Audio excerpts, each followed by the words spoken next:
Oke, assalamualaikum. Kali ini gue pengen bahas lagi tentang gimana caranya mempercepat editing dengan shortcut dan cara-cara yang lainnya. Nah, mungkin lu belum tahu juga. Tapi seperti biasa, sebelum mulai kita kumpulkan energi. Dan let's go. AM to the PM, PM to the AM home. If I quit your realm, I still rock Mercedes home. If I quit the season, I still be the greatest. Nah, jadi kita udah di Premiere Pro, kita langsung masuk aja ke yang pertama. Oke, yang pertama adalah vertikal pakai preset. Ya, buat lo yang suka ngedit video vertikal, karena syuting pakai kamera kan harusnya horizontal hakikatnya ya. Cuman lu giniin gitu. Ya, videonya tetap sebenarnya horizontal juga gitu. Kalau lu buka videonya ya miring kayak gini. Nah, ini biasanya di bagian editing juga agak ribet juga. Lu harus ke new item, bikin sequence juga dari situ. Dan ini videonya masih horizontal dan lu harus pergi ke sequence settings. Di sini lu harus ganti ke custom ya, dan ininya frame size-nya kita balik dari 1920 1080 kita tukerin. Jadi di sini 1080 atau dan 1920 pas diklik oke, ini jadi vertikal, cuman videonya masih kayak begini. Ya, ini ribet juga, lu harus klik videonya, pergi ke efek control dan rotasinya harus ke negatif 90 dan boom, baru selesai. Untuk satu footage ribet banget. Dan untuk footage kedua kita harus begitu lagi dan begitu lagi. Ini ribet banget. Ada cara cepatnya sebenarnya. Caranya adalah lu pergi ke efek control di sini. Ya, nah ini efek control ini udah jadi nih. Video vertikal lu udah selesai untuk satu footage pertama, dan lu tinggal pergi ke efek control dan pergi ke motion. Di motion sini kita tinggal pencet save preset ya. Caranya adalah klik kanan save preset. Gitu. Di sini kita kasih namanya vertikal preset gitu, motion. Oke, boom ya. Nah, kalau udah jadi, ini misalkan lu di footage kedua kan masih vertikal juga, horizontal juga maksud gue ya. Nah, lu bisa lihat di sini ini horizontal juga ya semuanya. Dan kita pergi ke preset, pilih aja di sini yang namanya vertical preset motion. Ini gua udah sempat bikin juga, dan drag langsung ke situ. Boom. Begitu juga footage ketiga, drag langsung ke situ. Boom. Jadi cepat banget, simpel banget, lu bisa langsung editing. Dan berikutnya adalah sequence-nya. Yang tadi kan kita manualan tuh, obrak-abrik dulu, ditukerin dulu, dibalikin dulu. Caranya adalah simpel. Kita pergi ke file, new sequence. Nah, di new sequence ini lu pergi ke settings ya. Di sini kita bikin preset vertikal karena di bawaannya nggak ada vertikal zaman dulu gitu ya. Karena zaman TikTok sekarang nih jadi vertikal. Kita pergi ke settings dan editing modenya ganti ke custom, dan di sini frame per secondnya sesuai dengan yang lu pengen bikin. Biasanya gue di 24 fps atau 23976 standar gue bikin video reels ataupun YouTube. Ini kan 16:9 horizontal normal. Lu harus rubah dulu ini, dibalikin ke 1080 kali 1920 gitu ya. Dan kalau yang pakai 4K lu bisa samain aja angkanya, frame size-nya sesuai dengan yang ada tertera di sana. Ya, begitu juga di sini pixel aspect ratio-nya ganti ke square pixel dan lain sebagainya. Ini udah ngikutin aja. Dan kita klik save preset, lu ganti aja namanya ke preset gitu. Dan ini udah selesai ya. Nanti akan muncul di paling bawah. Boom. Oke, di sini ada vertikal gue yang udah pernah gue bikin, dan ini ada preset vertikal. Dan kalau misalnya lu pengen ngedit vertikal, lu tinggal pergi ke file, open new sequence, ya, atau Ctrl N sama aja, dan lu tinggal pilih preset vertikal dan boom, jadilah sebuah sequence. Dan lu ngedrag gambar, ini masih horizontal, kita ganti pakai preset vertikal di sini dan boom. Jadi ngedit vertikal semakin cepat. Oke, itu yang pertama. Oke, nomor 2 adalah kita bikin resolusi yang sama di timeline. Gimana maksudnya? Jadi misalkan lu lagi ngerjain sebuah project ya. Projectnya itu standarnya lu pakai, finalnya akan pakai 1080p. Tapi ada beberapa shot yang lu pakai 4K untuk dapetin shot yang lebih bagus untuk di zoom ya. Misalkan lu pakai 4K untuk kebutuhan scaling gitu ya. Ya, karena normalnya 1080p, kita ambil contoh di sini ada footage yang udah gua siapin. Di sini misalkan kita anggap aja lah 2 footage dulu ya. Kita drag ke Adobe Premiere-nya ke sini, dan di sini adalah video 1080p dan di sini adalah video 4K-nya. Nah, misalkan kasusnya seperti ini, kita drag video 1080-nya ke new item atau kita bikin sequence sesuai dengan video aslinya. Ini videonya kayak begini ya, 1080p, dan kasus kedua, video kedua maksud gua, ini adalah 4K. Nah, 4K ini kan harusnya kan kayak begini ya. Maksudnya ini fullnya. Kalau kita drag, kita bisa lihat bahwa video 4K ini akan ngezoom pasti, karena dia kan resolusinya lebih besar, jadi labas gitu, tembus ke sana kemari gitu ya. Untuk lu nanti mainin scale-nya mau dikecilin lagi atau lu mau mainin position, ini bisa karena ini bisa pakai 4K. gitu ya. Nah, gimana caranya kalau untuk supaya nggak ribet kayak begini? Ini lo harus kecilin juga ke 50 dulu gitu kan ribetnya. Apalagi kalau banyak, nanti lo harus scaling dulu ke 50 semuanya atau gimana dengan segala macam, itu ribet. Kita pakai cara yang paling simple. Kita delete dulu aja ini sequence-nya. Boom. Cara ngerubah settingannya simple banget. Lo bisa pergi ke edit, preferences, dan di sini ada yang namanya media. Ya. Dan di media sini ada yang namanya default media scaling. Nah, ini masih non nih ya, masih gak diapa-apain. Lu bisa ganti ke set to frame size untuk ngatur semuanya jadi 1080p atau sesuai dengan sequence yang lu bikin. Contohnya balik lagi, ini 1080p kita bikin di new item kayak begini ya. Dan yang 4K-nya kita akan drag di depannya ya. Dan yang lu akan lihat adalah boom. Ini footage 4K udah otomatis nempel di frame size 1080p. Dan lu masih bisa mainin juga di efek control. Ini kan udah di otomatisin ya jadi 50% gitu untuk lu scaling segala macam. Jadi kalau lu pakai 8K ini akan otomatis juga jadi 25%. Jadi pokoknya padat aja ke 1080p. Entah itu resolusinya lebih kecil. Misalkan resolusi lu 1080p kayak gini. Lu nambahin foto yang lebih kecil, kalau di drag ke situ itu akan jadi full. Jadi akan lebih mudah kalau editing pakai satu frame size gitu ya. Jadi akan semuanya sama dengan sequence yang lu bikin. Itu akan mempercepat editing juga sih menurut gua. Oke, nomor 3 adalah smooth scroll. Apa maksudnya? Jadi settingan bawaan Premiere Pro itu sebenarnya bukan di smooth scroll tapi di page scroll. Apa maksudnya? Coba kita lihat contohnya di sini. Ini adalah timeline yang udah gua kerjain. Kalau kita play, ini birunya yang akan gerak. Normal bukan? Yap, emang kayak begitu bawaannya. Cuman kalau udah sampai pojok, nih kalau udah sampai ujung, yang birunya ini akan kembali ke awal dan ngegeser timeline yang di bawah, tuh kan, pluk gitu ya. Jadi pusing kalau lu lihat sebenarnya. Kalau lagi ngedit di sini, balik lagi malah pindah ke awal. Gua ganti page scroll ke smooth scroll. Caranya adalah pergi ke edit dan preferences. Di sini ada timeline, boom. Ya, di timeline sini kita akan rubah yang namanya auto scrollingnya dari page scroll ke smooth scroll. Ya, kayak begitu. Smooth scroll ini buat apa? Kita coba lihat hasilnya. Nah, kita kalau misalkan lagi ngedit, boom. Lo bisa lihat birunya akan diam di tengah, sementara timeline yang bergerak ke arah belakang. Jadi ini akan mempermudah lo untuk preview timeline lagi kalau lagi editing gitu ya. Ya, lo bisa lihat yang birunya yang ada di tengah. Jadi ini gak akan ngeganggu pandangan lo di timeline. Gak balik lagi ke awal, itu lebih ribet gitu ya. Di sini pakai smooth scroll jadi lebih enak. Lo mau ngedit sambil preview itu enak sih menurut gua. Ini sangat membantu juga buat yang belum tahu ya. Oke, nomor 4 adalah ripple delete. Atau lu mau ngedelete bagian yang kosong, yang nggak penting. Caranya, mungkin kalau cara jadul itu kita harus pergi dulu ke razor tool ya. Di sini ada C di keyboard shortcutnya. Kita pergi ke razor tool, kita potong dulu di sini, lalu potong di sini. Ribet banget. Lalu pergi ke telunjuk lagi, klik dulu, lalu klik kanan, di clear. Dan harus ngeblok dulu kayak begini. Ini awal-awal gua ngedit dulu kayak begitu ya.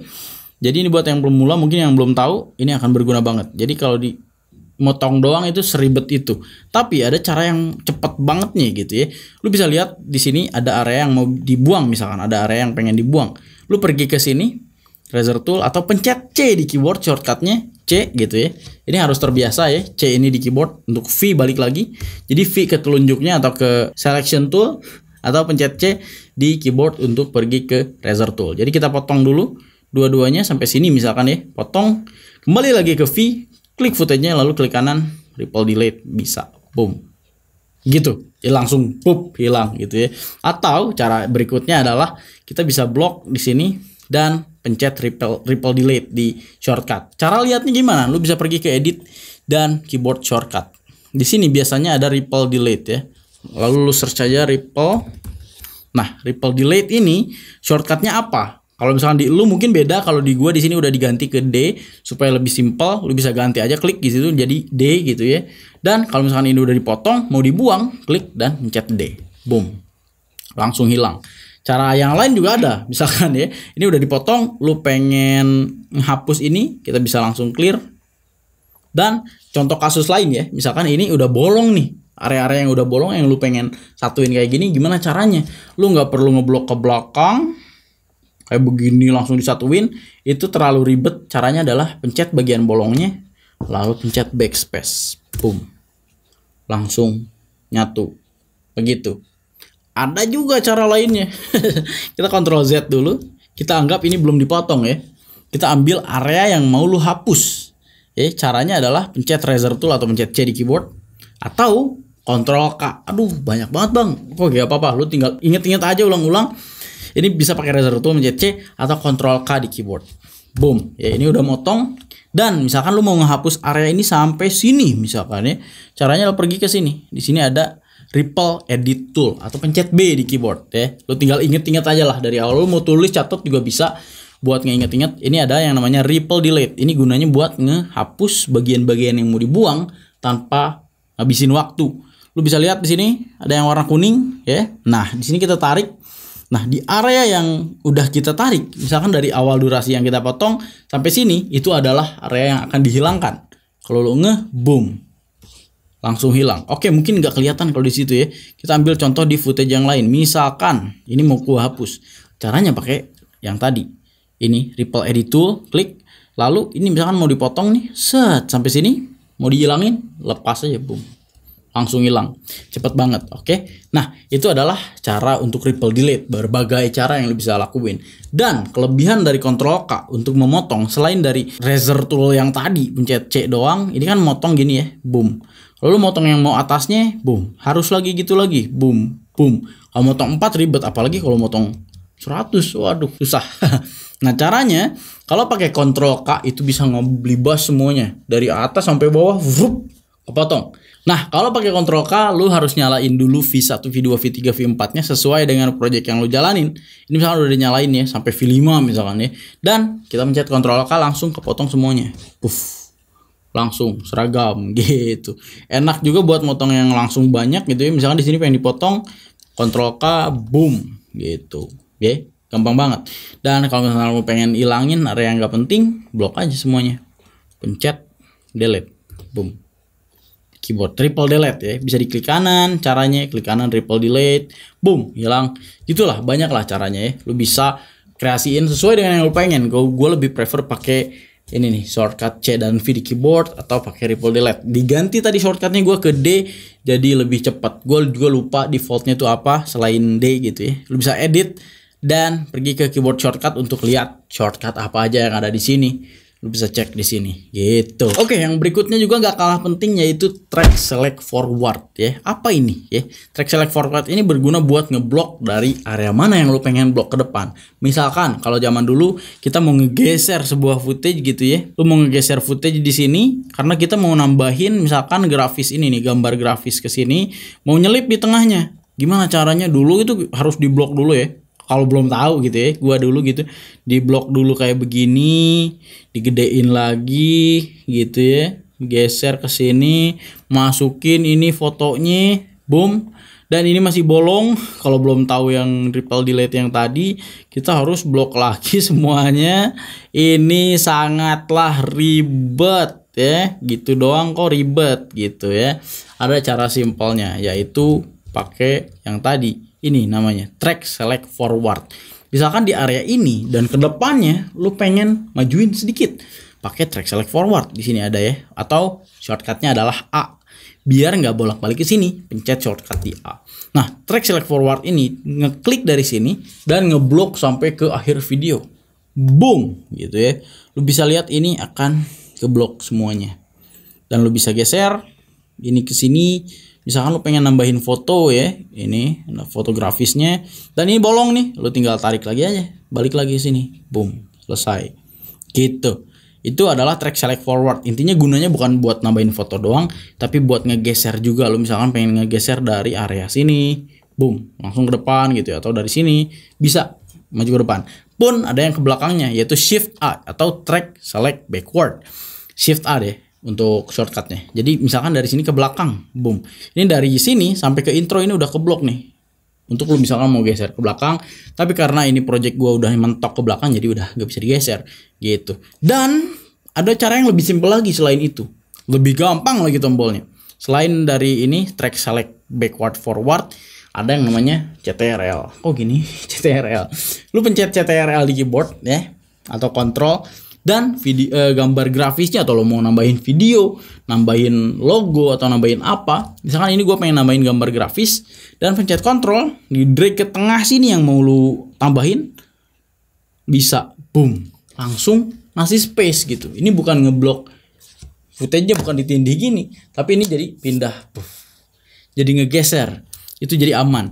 Pun ini bukan hanya terjadi untuk yang udah dipotong, ini bisa yang belum dipotong. Misalkan di sini ada sebuah gambar, gue pengen nambahin di tengah-tengah footage yang belum dipotong, boom, jadi renggang. Sesimpel itu, ya, gampang banget. Oke, jadi itu dia track select forward dan cara yang kontrol tadi, lebih simpel, lebih cepat gitu. Oke, berikutnya selain triple edit ada rolling edit. Yang terakhir nih, rolling edit ini gunanya buat apa? Misalkan ada dua footage yang kayak begini. Tapi footage A ini terlalu panjang misalkan, dan footage B-nya ini lu pengen nambahin ke sini misalkan. Ngerti gak sih? Intinya footage A ini terlalu panjang dan footage B-nya ini bisa kurang panjang gitu. Lu bisa pakai rolling edit tool. Rolling edit ini shortcutnya adalah N di keyboard. Boom, ya. Nah, ini misalkan footage A terlalu panjang, terlalu panjang kayak begini, dan lu bisa tarik di sini. Jadi yang ini manjangin, yang ini berkurang. Gitu pun terjadi untuk project yang udah panjang, misalkan area yang ngomongnya, aduh yang ini kurang panjang nih, dikit kurang nih, tarik aja gitu. Ini bisa dipakai juga untuk beberapa kasus ya, terutama buat wedding videographer nih. Banyak juga footage yang misalnya, oh ini kurang panjang nih, kurang gitu ya. Bisa tarik pakai rolling edit tool. Banyak sekali ya shortcut dan cara cepatnya, tapi malah bikin lu pusing. Lu bisa ulang-ulang aja atau lu bisa catat dan ingat-ingat gitu ya. Dan ini akan berguna buat mempercepat proses editing lu pastinya ke depannya. Dan ya segitu aja video gue kali ini. Gue pengen ngiklainin dulu tentang kelas online editing di Premiere yang gue punya. Harganya akan tetap 200.000. Bisa cek di description. Lu bisa WhatsApp Rizky dan tanya-tanya dulu aja ada apa aja di sana. Di sana ada 19 materi yang udah gue bikin dari awal sampai akhir. Seenggaknya nanti lu bisa ngedit dari nol banget, dari pemula banget yang gak bisa apa-apa tentang edit. Nanti setidaknya lu akan mengerti tentang editing dan bisa mulai editing gitu ya. Dan di sana ada juga tutorial color grading yang udah gue bikin beserta preset atau LUTs yang udah gue bikin juga. Seperti misalkan video ini aslinya flat kayak begini dan ditarik LUT-nya shoot gitu ya. Jadi ke grading kayak begini, dan gue sediain juga LUT yang gue pakai ini, bahkan LUT yang lain juga yang lo bisa pakai juga untuk belajar, dan mungkin kebutuhan profesional syuting segala macam bebas lo bisa pakai gitu ya. Ada banyak sekali LUT yang bisa lo pakai, dan ada kelas online-nya juga yang bisa lo akses selama-lamanya, lifetime. Harganya 700, mahal amat nih, 200.000 ya, 200.000 doang. Dan kalau ada pertanyaan lu bisa tanyain ke Rizky aja, nanti gua akan bantu juga untuk jawab tentang editing ya. Oke, segitu aja video kali ini. Semoga bermanfaat buat semua. Assalamualaikum.